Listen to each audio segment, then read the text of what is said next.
Mendadak darah Mbak Arum berdesir, mengalir begitu cepat dan degup jantungnya juga terasa lebih kencang menahan rasa emosi dan cemburu yang mulai membakar hatinya.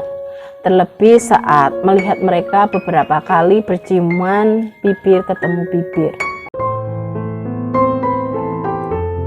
Ya Allah, aku tidak meminta hidup tanpa masalah, karena aku tahu itu tidak akan bisa.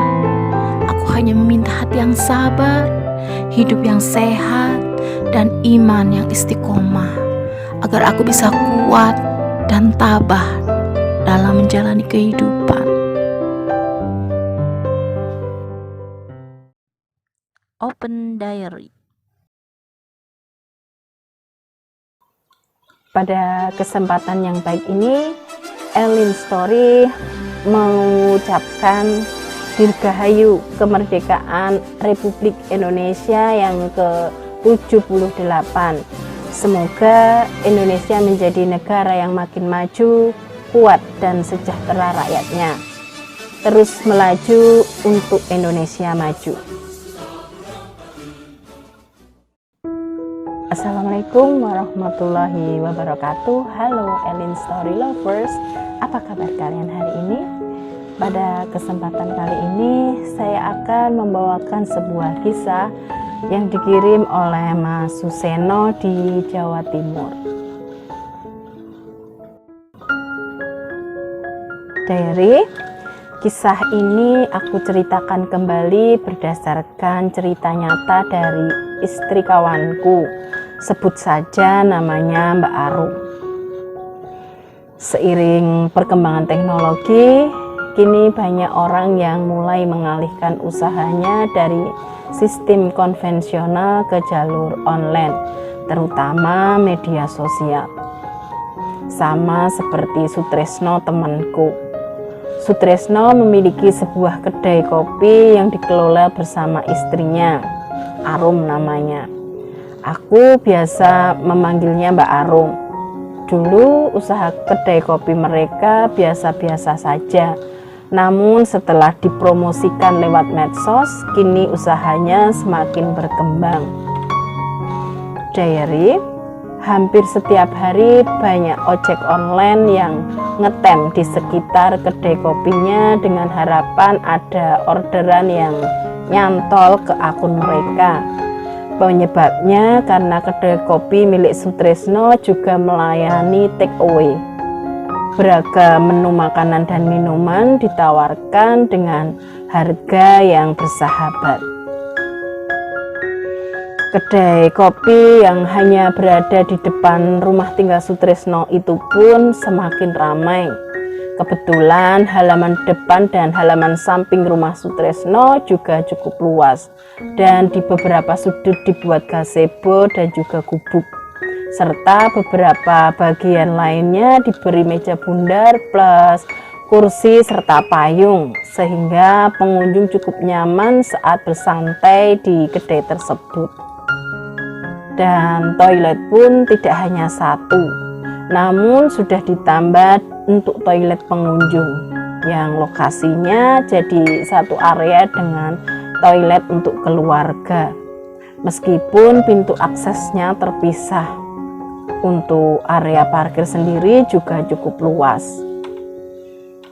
Diary, dengan semakin ramainya kedai kopi miliknya, Sutresno dan istrinya pun akhirnya memutuskan untuk memperkerjakan 2 orang karyawan untuk membantu mereka menjalankan usahanya. Mbak Arum sendiri sudah cukup sibuk mengurus rumah tangganya, terlebih anak sematawayang mereka yang sudah memasuki usia 2 tahun. Cukup membuat repot Mbak Arum saat menjaganya karena sudah mulai aktif. Sutresno sendiri semakin aktif bermedia sosial. Terkadang di sela-sela kesibukannya, Sutresno juga iseng-iseng melihat jejaring sosial. Pertemanannya dengan sesama pengguna jejaring sosial juga sudah sangat banyak. Dan harus diakui beragam aktivitas netizen di medsos hampir semua ada. Bahkan yang sudah masuk ranah pribadi pun ada. Suatu ketika saat Sutrisno membuka beranda medsosnya, mendadak muncul sebuah postingan dengan foto seorang wanita cantik dengan caption, "Janda muda nih bos, single dong." Sutrisno pun sepertinya tergoda dengan kecantikan si wanita pada foto tersebut dan mencoba komunikasi dengan pemilik akun tersebut. Entah saking gigihnya atau apa, akhirnya Sutrisno bisa berkomunikasi melalui jalur pribadi dengan pemilik akun yang kemudian diketahui bernama Rara. Meskipun kadang banyak postingan palsu yang hanya sekedar mencari view, namun postingan Rara ternyata asli. Rara adalah seorang janda cerai hidup dengan 1 anak. Suaminya menjatuhkan talak 3 dan menikah dengan selingkuhannya yang ternyata seorang janda cantik dengan 1 anak. Suami Rara menikahi janda, tapi membuat Rara menjadi janda. Pertemanan Sutrisno dengan Rara pun semakin dekat dan intens. Bahkan mereka sudah beberapa kali jumpa darat, dan sepertinya benih-benih cinta sudah tumbuh di antara mereka berdua. Rara sendiri juga sudah beberapa kali datang ke kedai kopi Sutrisno dengan menyamar sebagai pelanggan agar istri Sutrisno tidak curiga. Pernah suatu malam minggu, Rara datang ke kedai kopi Sutrisno hingga larut malam dan memilih sebuah gazebo yang berada di sudut halaman. Memang khusus malam Sabtu dan malam Minggu, kedai tersebut buka sampai pukul 1 dini hari, dan Sutrisno pun menemani Rara di gazebo tersebut. Namun sebelum menemani Rara, Sutrisno sudah terlebih dahulu melihat kondisi istrinya di rumah, apakah sudah tidur atau belum. Dan kebiasaan Mbak Arum memang selepas jam 9 malam sudah tidur sambil ngeloni anaknya.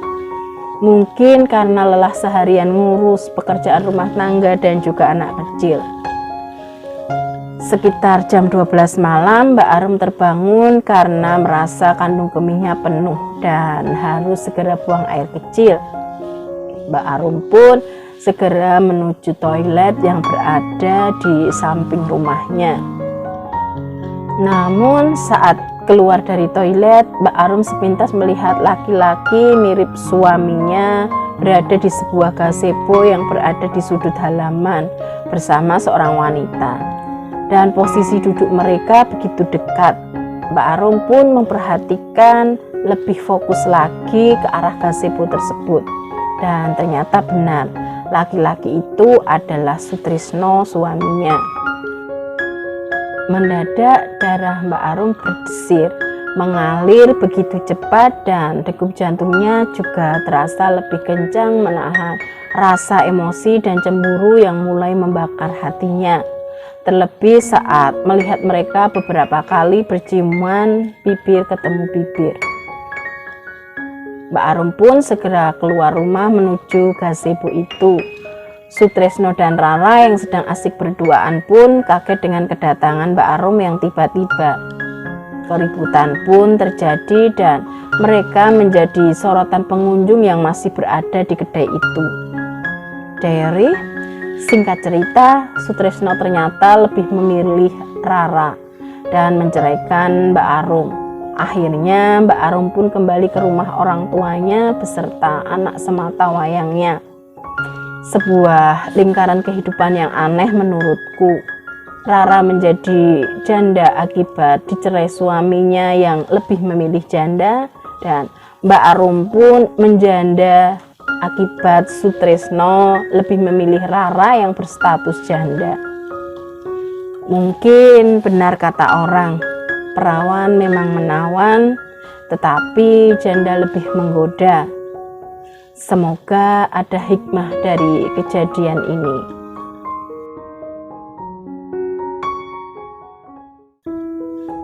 Demikian sebuah kisah yang dikirim oleh Mas Suseno di Jawa Timur. Terima kasih Mas Suseno yang sudah berkenan membagikan kisahnya di Elin Story.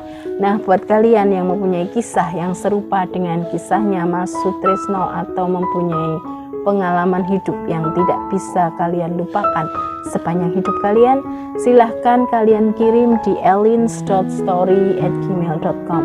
Terima kasih. Wassalamualaikum warahmatullahi wabarakatuh.